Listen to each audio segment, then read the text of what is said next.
speaking about testosterone and dopamine, how do you know if you've got low testosterone or low dopamine? So any of the symptoms that I mentioned, if any of them stick out, okay, so lack of motivation, okay, kind of lost sense of purpose, feeling quite fatigued, nothing excites you, you know, low testosterone, those types of symptoms, if you're recognizing that, then it's worth getting it investigated to check that you're, let's say, starting off with your serum levels, testosterone. Now, no GP will look at dopamine levels, okay? I look at dopamine levels, but I would start with the GP or someone like myself and get it tested. And then my job then is to try to figure out the why, so the root cause to what is dysregulating those levels.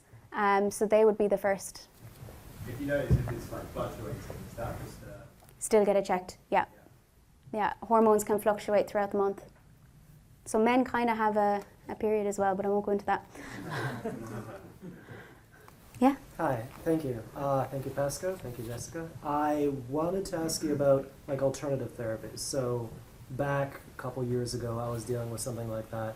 And what got me out is my doctor gave me very strange kind of herbs, roots, supplements, and then we went through that, and then we saw improvements that we didn't get through traditional things, and things like dance, meditation, acupuncture. And I was really grateful to her for going off the beaten path and just like, you know, the standard solutions that people offer. What's your perspective on alternative medicine? So that's me. Yeah, that's what I do. Yeah, that's exactly what I do. I don't prescribe pharmaceuticals. I don't prescribe medication. I prescribe all of that. Right. Yeah. How do you get blood tests? So because I'm a practitioner, so I can order all those tests as well. Got it. Yeah, yeah.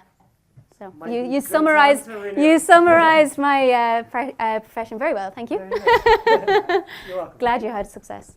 Thank you.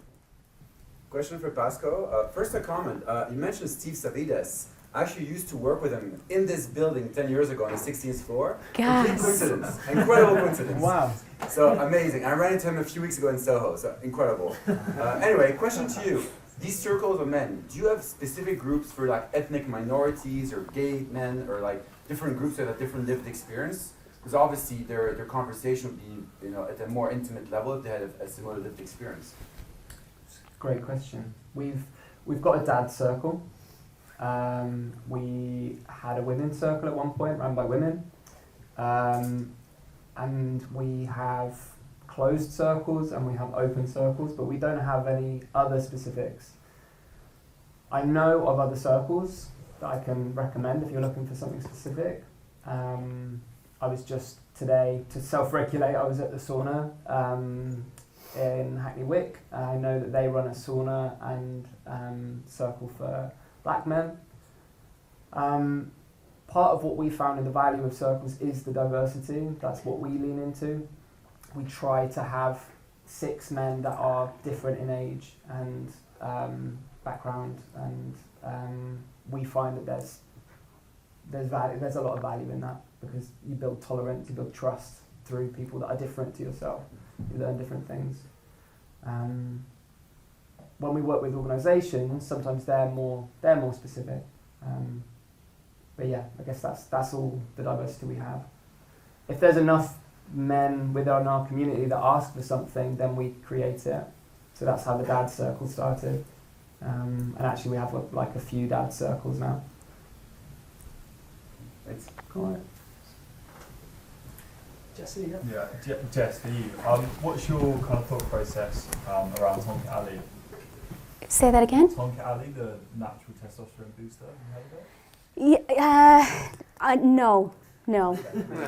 I don't. Maybe it's not good. No, not saying it's not good. I just haven't researched it enough to be able to give you an answer. I like to kind of really, not to say there's no place for them, absolutely, 100%, but unless you're addressing the root cause, then what's going to happen when you stop it?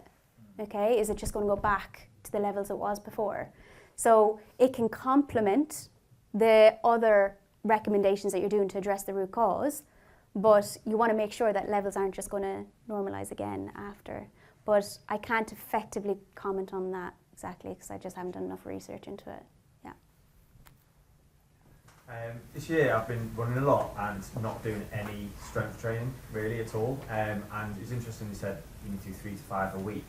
Like how much time do you need to do per session? Because I've noticed a lot of those symptoms this year from doing a lot more running. And yeah, it's just be interesting because I don't know if I could fit in the time. No, that's a really good question, because what happens is, because doing endurance training takes so much time to train, it does overtake the resistant training, because we don't have all the time in the world. We're not a pro athlete. We're still working a full-time job. So, I'm not a PT. I'm just doing this from the research that I've read. But 30 minutes, 3 times a week can. But if you're noticing other symptoms of low testosterone, then you might need a little bit more of not just the exercise, but the other things I spoke about. So making sure that you're not letting your protein drop, you're not letting your sleep drop, you're not running away from chronic stress, okay? Because often I kind of see that when people are dealing with chronic stress, they then decide to run a marathon, okay? That's not the right answer, okay?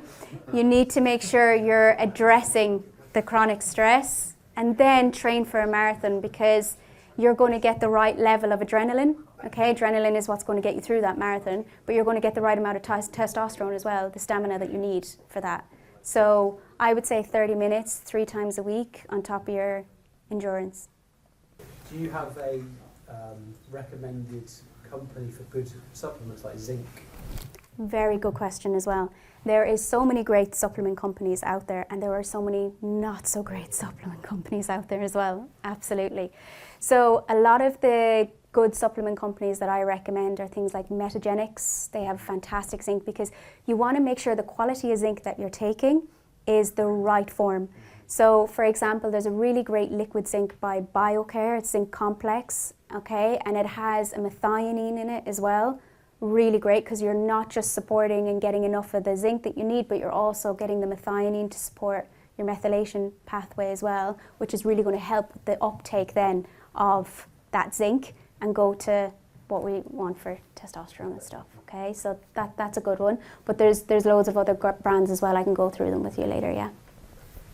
Can I add to that? What other foods other than oysters? Because another great question. Yeah, yeah. I know oysters are terrible. So seeds, pumpkin seeds, really high in zinc. Your animal sources of protein as well. Your legumes, they're all zinc also. But you have to kind of eat a lot of it. So even someone who's aware of the nutrition in foods, I struggle some days. You know, and we've lost a lot of the nutrition from our foods. Like, I read a research there recently, we have lost magnesium, 40% of the magnesium in our soil in comparison to 100 years ago. So basically what we're eating, we have to eat 40% more than what our grandparents would have had to eat just to meet that sufficient level.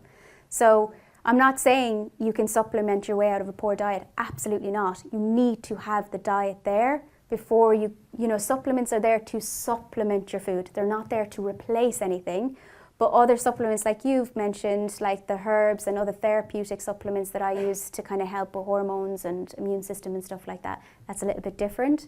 But when you're looking at individual micronutrients, amino acids and stuff, you need to have the diet there first so that you even absorb these, because you want bang for your buck. Thank you, Ed. Pascal, I want to delve into what sort of questions you use in the circles to really open men up and allow trust to build, because I think the main thing we're dealing with men, especially in the early stages, is men could fail to trust, especially strangers, technically when you're in a circle. I think it's kind of, that's the USP really of what we do in a circle. We use a process like a U-curve within one circle, but also over a period of time. Like a circle's never meant to stand alone, really. It's part of a series, it's part of a course. Like our bread and butter is a 12-week program minimum. You commit to 12 weeks, and actually all of our circles have always continued through to 6 months, some for 2 years, and some are still going. We have a huge bank of questions, and I'm constantly inspired by all these kind of conversation cards that are coming out and things, and I categorize them into that U-curve of depth, right? We start with small talk. We start, like, it's important to get to know the basics, like where does someone live? What is your job? What are your hobbies? Because there's a kind of baseline, and we ease in. We start with awareness. Awareness is our past, so we talk about life story, like where did I come from? So we've got a bunch of questions around life stories, past, scars, wounds that we're holding. Then we go into acceptance. Acceptance is the bottom of the U. That's the clunky part. That's where are we in the present moment. So we have loads of questions around patterns, triggers, current relationships, dynamics that you're playing into, self-talk, that kind of thing. And then finally action. So they're all the kind of slightly more coachy questions, action-led, proactive. Where do you want to go? What do you want to do? Who do you want to be? Are these ways of being that you currently have serving you? And that's the kind of curation part. But you have to have those steps first. You have to ease everyone in to that kind of you of trust, and also do the digging before you get to the action. Because men typically want to skip ahead, right, and get to the quick fix. And what a circle is not is a quick fix, right? It's hard work. It's long term. It's a process, and it's kind of a continuous practice. Sorry, just to build on that, just in more of like a work context out of interest.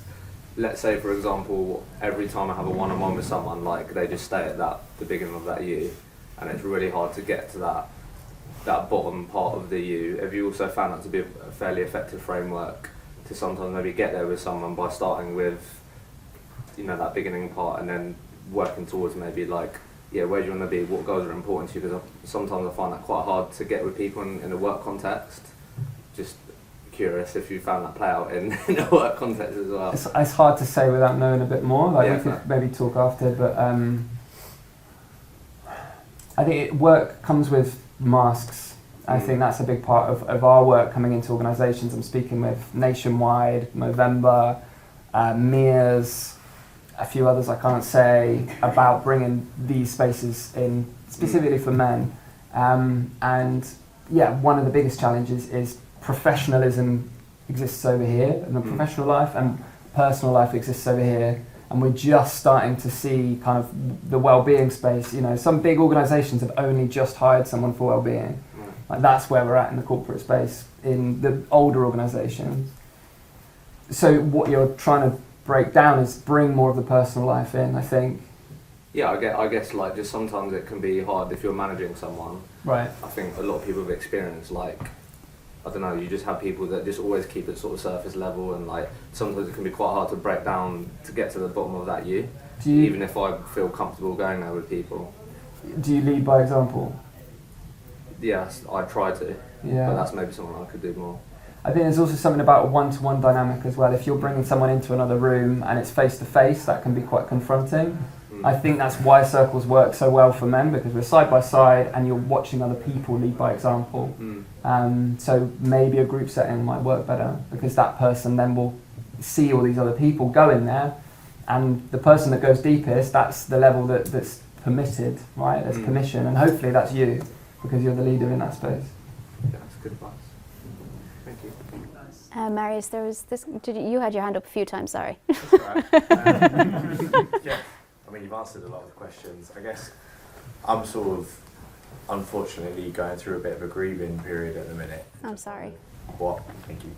What sort of both of you, obviously, this whole mental health stuff going on amidst grief and stuff like that is obviously sort of all over the place. So I just wondered if you had any tips, experiences, whatever, that some I'll probably already have heard of, but even if there's just one, it would probably help. So, yeah. I'm really sorry, first of all. Thank you. Like, grief is something that we'll all experience at some point, to greater or lesser extents.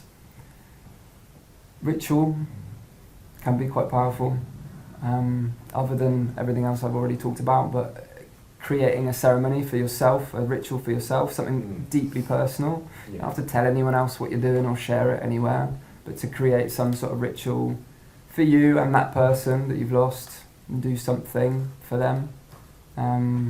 Could be a trip, could be writing something, could be a letter, But yeah, creating a process for yourself. Yeah. That would be my recommendation. Thank you. I'll just add to that. So easily when you're dealing with grief, you can go down the negative side as well, and you know, find an escapism, and that doesn't necessarily, you know, I know it goes without saying, it's kind of delaying the inevitable. But finding that person that you feel comfortable with, being able to really go deep and talk to, I think would be really helpful, and that could be a professional, someone that's non-biased as well, or someone really close to you, that you have that safe space to explore those thoughts, explore how you're feeling, so that you can find, as Pascal was saying, positive behaviours, because so easily it can go down the other way, which is unfortunately escapism. Yeah. Yeah. Thank you. I got one other thing. Rage. Rage is like something that kind of is not permitted anywhere really. Like even, you know, in the countryside, you scream out loud, you roar. Someone's going to think, well, actually, yeah, like I'm scared, right? It's threaten other people. The safest place I've found to rage is either like really deep in the Welsh countryside, off a mountain, or in my car. Like if you have a car or a space, you're able to do that. I find with the grief that I've gone through, like anger and rage has been a really helpful emotion to tap into and allow and give permission to. Yeah, but I like going to Wales, so. Great. Nice, got time for maybe one or two more? Yeah, so just a point and then a question. So I actually thought that was a really good idea about the work context, because we did something similar where I worked recently where we had like a conversation, but it was more like in this kind of like circular nature with a group of people, and there was some questions. It wasn't the exact same framework, but it opened up the communication between the other people that were in the circle, and I definitely had deeper conversations and know the people more that were involved. So I definitely think that's a good, really good piece of advice to take away for like a work context. I'm really curious about these like male hormone like periods essentially. Like, is that affected purely by what you're saying? Can it also be affected, for example, like if you live with a woman? I'm just curious about, like, Periods aren't contagious, first of all.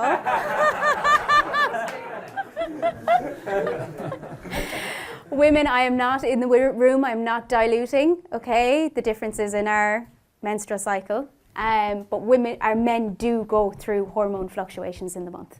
They aren't as obvious in cases, but there is times in the month where testosterone is a little bit higher and other parts a little bit lower.